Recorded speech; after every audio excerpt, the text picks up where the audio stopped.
नमस्कार, स्वागत है आपका। मैं आपके साथ निकिता कश्यप। बुलेटिन की शुरुआत करते हैं इस वक्त की बड़ी खबर के साथ। रामपुर में स्वार विधानसभा उपचुनाव का मामला, अपना दल ने घोषित किया प्रत्याशी।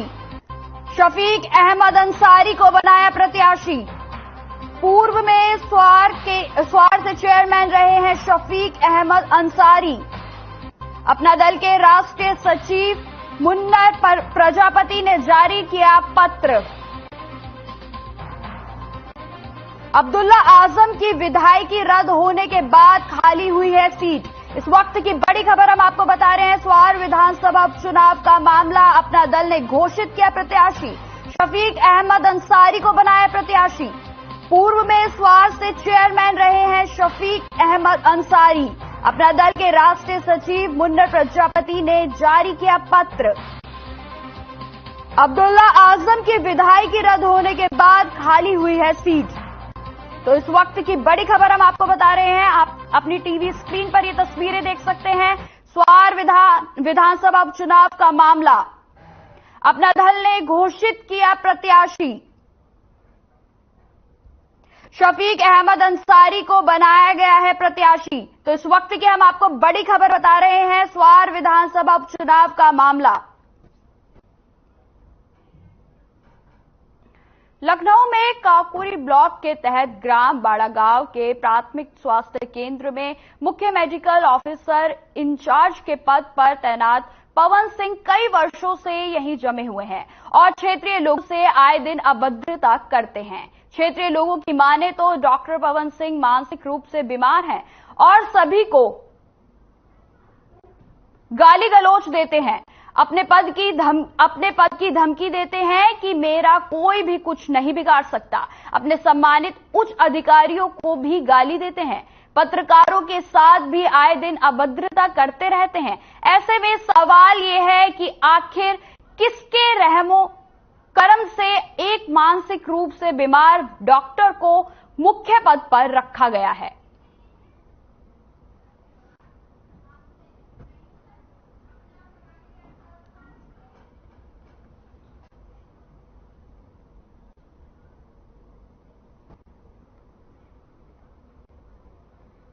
तो हम आपको एक खबर बता रहे हैं लखनऊ से, जो कि काकोरी ब्लॉक के तहत ग्राम बाग गांव के प्राथमिक स्वास्थ्य केंद्र में मेडिकल ऑफिसर इंचार्ज के पद पर तैनात पवन सिंह कई वर्षों से यहीं जमे हैं और अपने पद की धौंस लगातार लोगों को देते रहते हैं। इसी बीच वो ये कहते हैं कि मेरा कोई भी कुछ नहीं बिगाड़ सकता। अपने सहकर्मियों के साथ ही तो साथ वो पत्रकारों को भी धमकाते हैं कि मेरा कोई भी कुछ नहीं बिगाड़ सकता।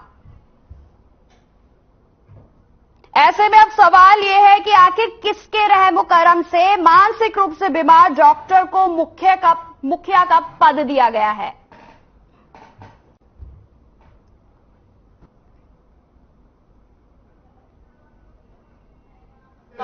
आप पत्रकार हैं, कार्ड दिखाइए, आप वसूली करते हैं, आप जो है धमकाते हैं सबको। अरे आरोप लगाने से पहले दो बार सोचिए कि आप किस पे आरोप लगा रहे हैं। मेरे पे कि जो यहाँ काकोरी जितने भी पत्रकार हैं जो बहुत पुराने धारावाहिक, मेरा नाम पूछ लेना, जो प्रथम दीक्षित आए थे वो किस प्रकार का लड़का है, उतना पूछ लेना, फिर बताना मुझे।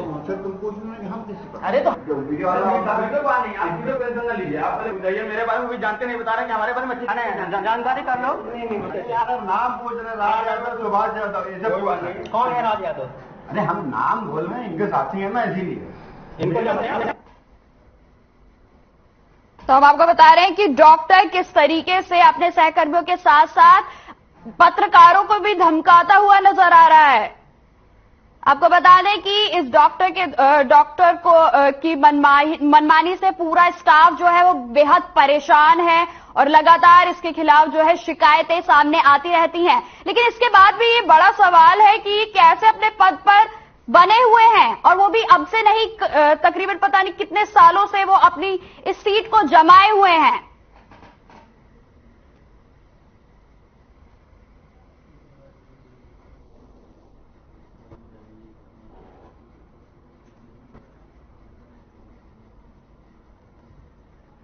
तो हम आपको बता रहे हैं, लखनऊ में काकोरी ब्लॉक के तहत ग्राम बाड़ा गांव के एक प्राथमिक स्वास्थ्य केंद्र में मुख्य मेडिकल ऑफिसर इंचार्ज के पद पर तैनात पवन सिंह कई वर्षों से यहीं जमे हैं और क्षेत्रीय लोगों से आए दिन अभद्रता करते हैं।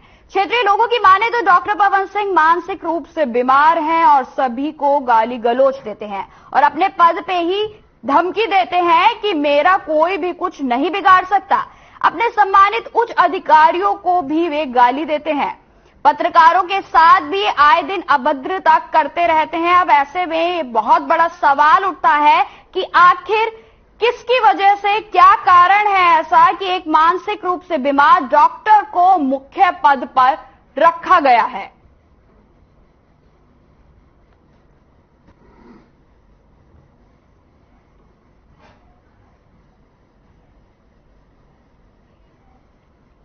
तो इसी खबर पर अधिक जानकारी के लिए हमारे साथ संवाददाता लखनऊ से प्रदुप जुड़ चुके हैं। प्रदुप, मैं आपसे ये जानना चाहूंगी कि ऐसी क्या वजह है जिसकी वजह से इस डॉक्टर को अभी तक उसके पद पर ही रखा गया है।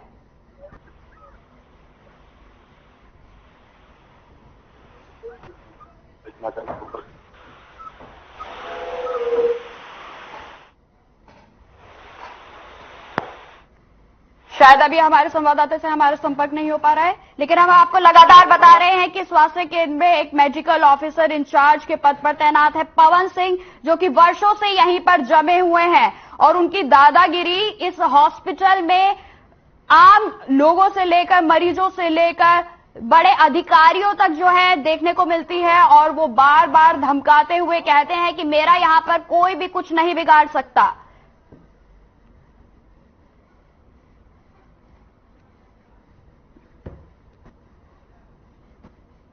तो इसी खबर पर अधिक जानकारी के लिए हम संवाददाता लखनऊ से प्रदुम से बात करते हैं। प्रदुम जी, क्या आपको मेरी आवाज आ रही है? मैं चाहूंगी कि ऐसी क्या वजह है जिस कारण इस डॉक्टर की दादागिरी जो है सब पर चल रही है? ऐसा क्या कारण है कि इसे पद से नहीं हटाया जा रहा? जी निकिता जी, बताना चाहेंगे कि लखनऊ के काकोरी क्षेत्र बड़ा गांव में प्राथमिक स्वास्थ्य केंद्र बना हुआ, जो आप पीछे देख पा रहे हैं, ये कौन जो डॉक्टर हैं, जो यहाँ के अधीक्षक हैं, उनको एक इस प्रकार से कोई भी, चाहे वो एक ग्रामीण का व्यक्ति जाए या कोई पत्रकार जाए, अगर कोई भी जाता है तो उससे इस प्रकार से बात करते हैं जैसे कोई एक गुंडा होता है, जैसे गुंडा होता है कि हमेशा उल्टी बात करते हैं। और जब अगर बात की जाए कि यहाँ पे जो ग्रामीण के लोग हैं, उनका कहना है कम से कम ये 13 से 14 साल से यहाँ पे पोस्टिंग है और अभी तक इनका किसी भी प्रकार का कोई ट्रांसफर नहीं हुआ है। और अगर बात करें तो जो डॉक्टर साहब हैं, ये एक धमकी देते हुए कहते हैं कि मेरी पहुंच ऊपर तक है, मेरा कोई कुछ नहीं बिगाड़ सकता। अगर बात करें हम चाहे सीएमओ हो या यहाँ के जो अधीक्षक हैं, सीएससी अधीक्षक काकोरी, चाहे वो हो, कोई भी हो, मेरा कोई कुछ नहीं बिगाड़ पाता, चाहे वो अधिकारी हो या कोई नेता हो। जी प्रदुम, मैं अभी ये जानना चाहूंगी कि ये जो वीडियो हमने इस समय दिखाया है, ये वीडियो कब का है? ये वीडियो कल 1:10 का है कि जब वहाँ पे किसी भी एक सूचना मिली कि यहाँ पे जो ये डॉक्टर साहब हैं पवन सिंह यादव, ये समय से यहाँ पे आना जाना इनका नहीं रहता है और ये समय से यहाँ अगर कोई भी जो दवा लेने जाता है पेशेंट जी, तो उसको समय से दवा भी नहीं मिल पाती। जिसकी सूचना हुई, जब ये चीज की जानकारी करने के लिए वहां पे पहुंचे तो ये जो डॉक्टर साहब हैं, ये मीडिया को देख करके एकदम आग बबूला हो गए और उल्टा सीधा जो है शब्दों का प्रयोग करने लगे, उसमें अंजाम लगाने लगे कि यहाँ पे जितने भी अवैध हॉस्पिटल चल रहे हैं या झोला छाप डॉक्टर हैं या अवैध क्लिनिक है, इस पे आप बंद कराने की इनकी कोशिश कर रहे हैं और इनको डरा रहे हैं, धमका रहे हैं, इनसे वसूली कर रहे हैं और आप लगातार इनकी खबरें चला रहे हैं, इनको बंद कराने में लगे हुए हैं। जी, एकदम देख करके पूरा बबूला हो गए और अशब्द का प्रयोग करने लगे जी, और एकदम उग्र हो गए कि जैसे लग रहा कि कोई ये डॉक्टर नहीं, ये एक गुंडा टाइप के बन करके तेज से गाली गलौज पे उतर आए। जी प्रदुम, क्या ऐसा पहली बार है कि डॉक्टर की तरफ से इस दादागिरी का ये जो रवैया है सामने आया या अधिकतर ऐसा होता ही रहता है?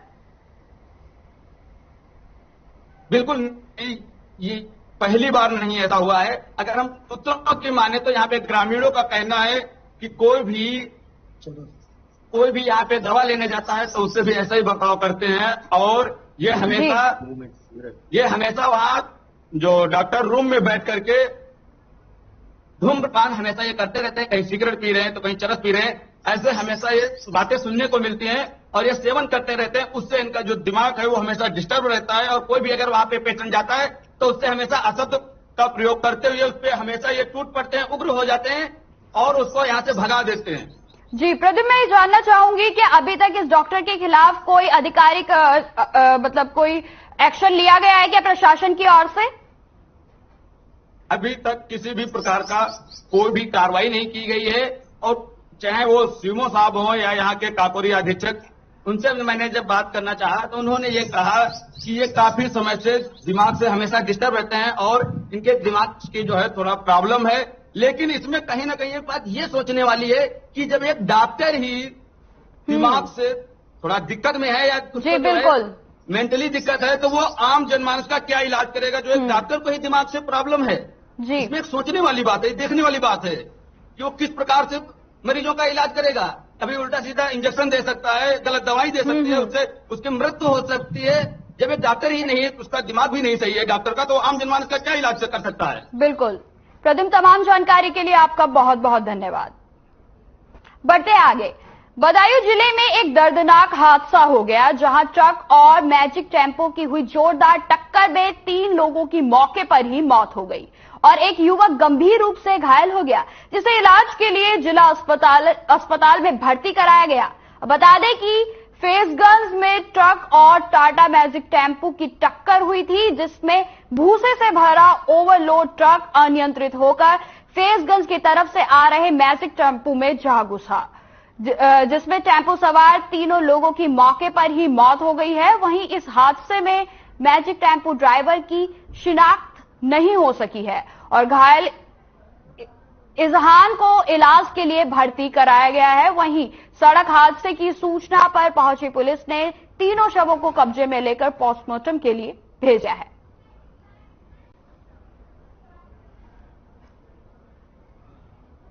तो बदायूं में ट्रक और टेम्पो के बीच जोरदार टक्कर हो गई जिसमें 3 लोगों की मौके पर ही मौत हो गई है। वहीं एक युवक जो है इस हादसे में गंभीर रूप से घायल हो गया। आपको बता दें कि जिसे इलाज के लिए घायल युवक को जो है जिला अस्पताल में भर्ती कराया गया है। वहीं फेसगंज में ट्रक और टाटा मैजिक टेम्पो की टक्कर हुई थी जिसमें भूसे से भरा ट्रक ओवरलोड।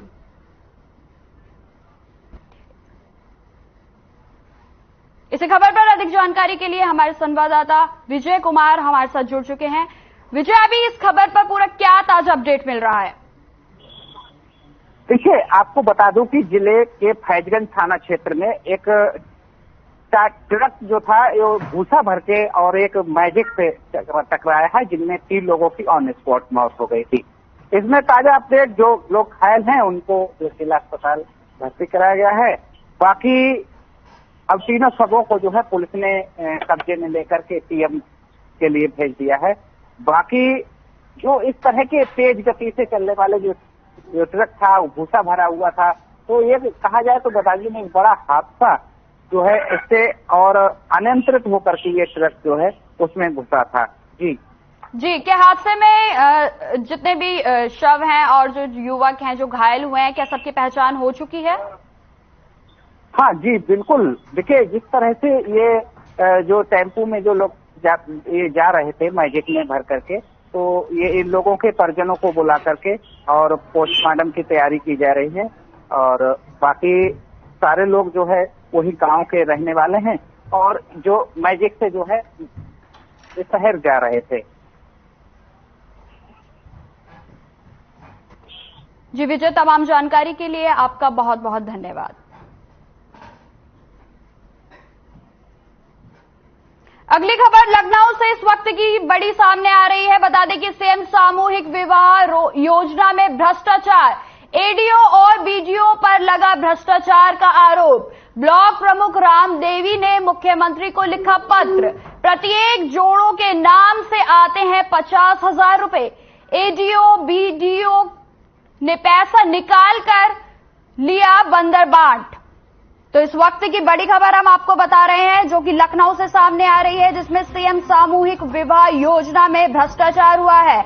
एडीओ और बीडीओ पर लगा भ्रष्टाचार का आरोप। ब्लॉक प्रमुख रामदेवी ने मुख्यमंत्री को लिखा पत्र। आपको बता दें, प्रत्येक जोड़े के नाम से आते हैं 50,000 रुपए। एडीओ बीडीओ ने पैसा निकाल कर लिया बंदरबाट। सीएम की महत्वाकांक्षी योजना में किया गया है भ्रष्टाचार। तो इस वक्त की बड़ी खबर हम आपको बता रहे हैं।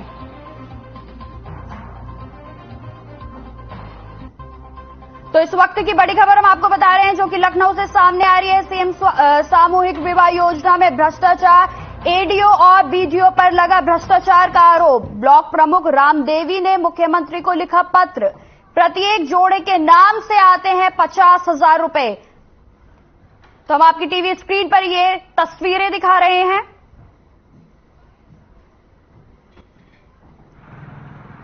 ये बताना चाहता हूं कि माननीय मुख्यमंत्री योगी आदित्यनाथ जी ने जो सामूहिक विवाह का कार्यक्रम चला रहे हैं, जिसमें उनका कहना है कि उन गरीब लड़कियों की शादी हम करवाते हैं जिनके पास पैसा नहीं होता है।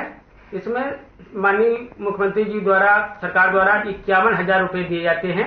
इसमें 6,000 रुपए व्यवस्था के लिए, 10,000 का सामान और 35,000 रुपए नगद लड़की के खाते में जाते हैं। इसमें यहाँ पर माल ब्लॉक में हम देखा, दिसंबर से मैंने जब से संज्ञान लिया, दिसंबर में जो यहाँ पर शादी हुई 91 जोड़ों की, तो उसमें यहाँ पर एक शादी हो रही थी खड़सरा ग्राम सभा की। उसका नाम, लड़की का नाम सारिका, पिता का नाम राम कुमार। उसकी शादी जो मंडप में बैठी, तो उसकी शादी सेमसी से हुई थी। तो वहां सेमसी के प्रधान जी और तमाम लोग बैठे थे। कहा इसकी शादी 1 साल पहले शादी हो गई, इसकी तो बारात में हम लोग भी गए थे।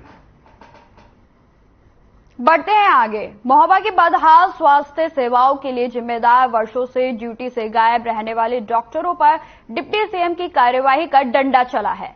जनपद में तैनात 4 डॉक्टरों की डिप्टी सीएम ब्रजेश पाठक ने सेवाएं समाप्त कर दी हैं और वहीं एक डॉक्टर की पेंशन रोक दी गई है।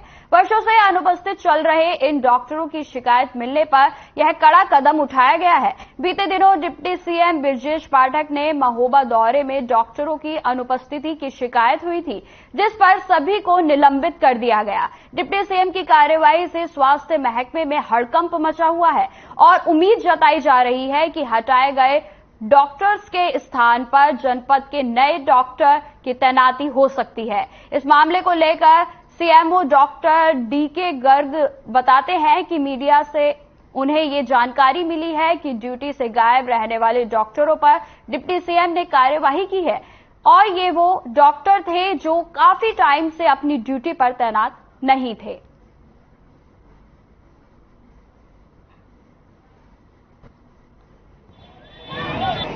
कि माननीय डिप्टी सीएम साहब ने जनपद महोबा के 4 डॉक्टरों की सेवाएं समाप्त की हैं एवं एक डॉक्टर की पेंशन रोकी है।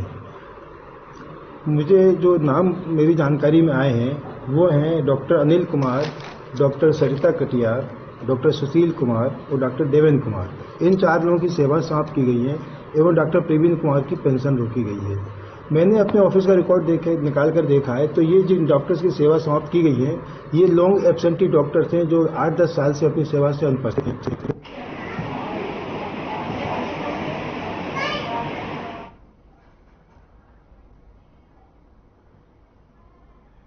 इस वक्त की बड़ी खबर आ रही है नोएडा से। नोएडा पुलिस को मिली बड़ी कामयाबी। सेक्टर 126 पुलिस ने चोरों को किया गिरफ्तार। भीड़भाड़ वाले इलाकों में करते थे फोन की चोरी। फोन की चोरी कर साइबर जालसाजों को बेचा करते थे। चोरों के कब्जे से 50 से ज्यादा फोन बरामद। तो इस वक्त की बड़ी खबर हम आपको बता रहे हैं जो कि नोएडा से सामने आ रही है। नोएडा पुलिस को बड़ी कामयाबी मिली है। सेक्टर 126 में पुलिस ने चोरों को गिरफ्तार किया है। भीड़भाड़ वाले इलाकों में चोर फोनों की चोरी करते थे और फोन चोरी कर साइबर जालसाजों को बेचा करते थे। वहीं आपको बता दें, चोरों के कब्जों से तकरीबन 50 से ज्यादा फोन बरामद किए गए हैं।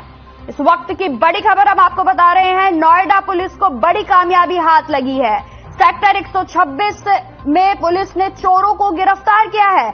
आपको बता दें, भीड़ भाड़ वाले इलाकों से फोन फोनों की चोरी करते थे ये चोर, और फोन चोरी कर साइबर जालसाजों को बेचा करते थे।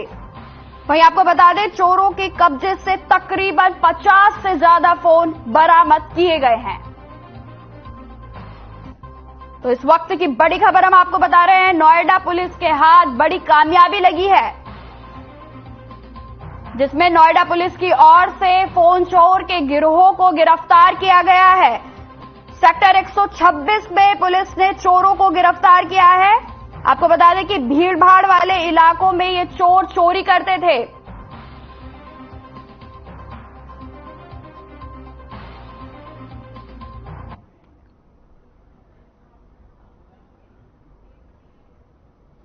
तो इस खबर पर अधिक जानकारी के लिए हमारे संवाददाता कंचन भारद्वाज हमारे साथ जुड़ गए हैं। कंचन, पुलिस के हाथ इस वक्त बड़ी कामयाबी लगी है, उन्होंने एक फोन गिरोह के चोरों को जो है गिरफ्तार किया है, तो इस पर क्या अपडेट मिल रही है?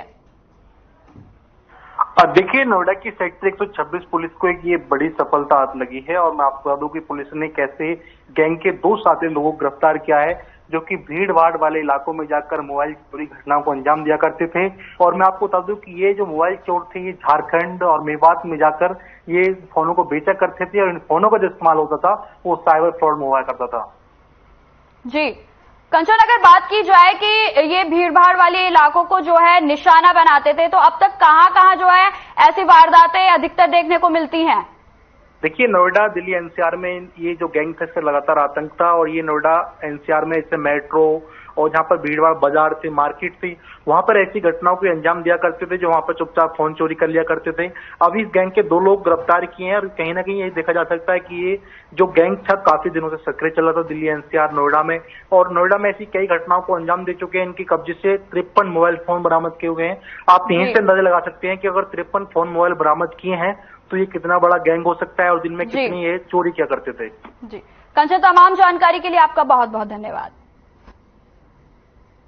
आगे बढ़ते हैं। जालौन नाबालिग के साथ बलात्कार के मामले में कोर्ट ने दोषी करार दिए गए शख्स को 12 साल की सजा सुनाई है। आपको बता दें, जालौन में 4 साल पहले 16 साल की किशोरी को एक युवक ने घर से अगवा कर लिया था, जहां बंधक बनाकर युवक ने नाबालिग के साथ 4 दिन तक रेप किया था। नाबालिग की पिता की शिकायत पर पुलिस ने नाबालिग को युवक की गिरफ्त से छुड़ा लिया था, जहां पीड़ित के बयान दर्ज करने के बाद आरोपी के खिलाफ धाराएं बढ़ाई गई थी। इस मामले में 4 साल तक चली सुनवाई के बाद आरोपी के खिलाफ साक्ष्य मिलने पर पॉस्को एक्ट न्यायाधीश ने उसे दोषी मानते हुए 12 साल की कारावास की सजा सुनाई है। साथ ही 30,000 रुपए का आर्थिक दंड भी लगाया गया है।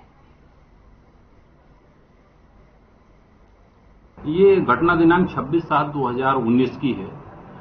मोहल्ला साहव नाका का निवासी है वादी मुकदमा हरगोविंद। उसने अपनी पुत्री, नाबालिग पुत्री को भगा ले जाने के संबंध में थाना जालौन में 15/3/2019 को एक मुकदमा लिखाया था कि अभियुक्त का नाम था राहुल कालिया। ये बहादुरपुर प्रखंड थाने का रहने वाला था। रिपोर्ट लिखने के बाद पुलिस ने अभियुक्त को ढूंढने का प्रयास किया। 2 दिन बाद अभियुक्त को पुलिस ने पीड़िता के साथ गिरफ्तार कर लिया और थाना जालौन ले आई। उसके बयान अंकित किए गए। बयान 164 कराने के बाद पीड़िता ने बताया कि 2 दिन उसके साथ जबरदस्ती इसने बलात्कार किया। इसके बाद 376 आईपीसी की बढ़ोतरी हुई और आरोप पत्र न्यायालय में पॉक्सो एक्ट में विचित करने के लिए प्रेषित किया गया। ट्रायल दौरान गवाहों को पेश किया गया और अभियोजन के ओर से पैरवी मेरे निर्देशन में ब्रजराज सिंह राजपूत व विशेष द्वारा की गई है। आज पॉक्सो एक्ट के न्यायाधीश श्री विजय बहादुर यादव द्वारा अभियुक्त राहुल कालिया को 12 वर्ष का कारावास व 30,000 रुपए के अर्थदंड से दंडित किया गया। सर, कितने दिन में इसको सजा मिलने का कार्य पूर्ण हुआ है? ये इसमें पूरा ट्रायल लगभग 4 साल चला है और 2019 की घटना है और 2023 में मार्च इस महीने में इसमें जजमेंट आया है। औरैया में बिधूना सामुदायिक स्वास्थ्य केंद्र में उपचार के दौरान ऑक्सीजन के अभाव में मरीज की मौत हो गई। मरीज के पुत्र का आरोप है कि सामुदायिक स्वास्थ्य केंद्र लाने पर उसके पिता जीवित थे। समय से इलाज न मिलने और डॉक्टरों की लापरवाही से उनके पिता की मौत हो गई। कोतवाली क्षेत्र के चेकी रूरूगंज के ग्राम रूरू कला निवासी ब्रज किशोर प्रजापति को अचानक सांस लेने में दिक्कत हुई। दिक्कत होने पर ब्रज किशोर का पुत्र अमित और अन्य लोग उसे बिधूना कब्जे में उपचार के लिए लाए और एक प्राइवेट अस्पताल में लाए, जिसका चिकित्सकों ने सामुदायिक स्वास्थ्य केंद्र ले जाने की सलाह दी। मैं आपको बता दें, ब्रज किशोर के पुत्र अमित का आरोप है कि सामुदायिक स्वास्थ्य केंद्र बिधूना में जाने पर चिकित्सक मौजूद नहीं मिले। 20 से 25 मिनट इंतजार करने के बाद चिकित्सक आए और ब्रज किशोर को बेड पर लिटाया। इसके बाद ऑक्सीजन लगाने की कहने पर ऑक्सीजन सिलेंडर लगाया। आरोप है कि ऑक्सीजन सिलेंडर पहले से खाली था, जिससे ऑक्सीजन के अभाव में मरीज की मौत हो गई।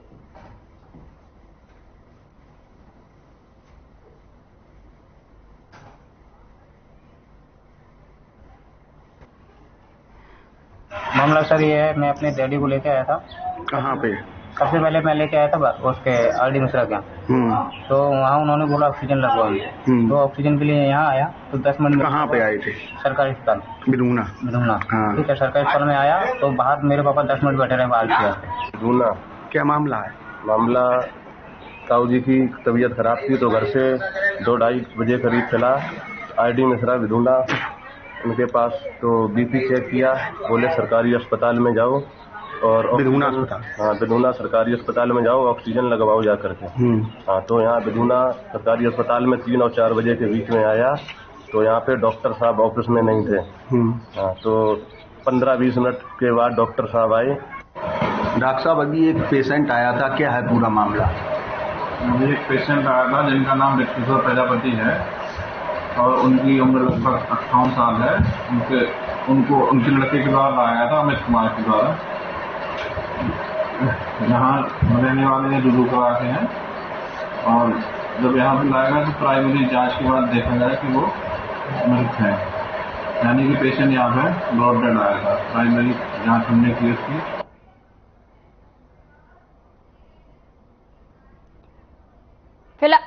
फिलहाल इस बुलेटिन में इतना ही। देश दुनिया की तमाम खबरों की जानकारी के लिए बने रहे हमारे साथ। नमस्कार।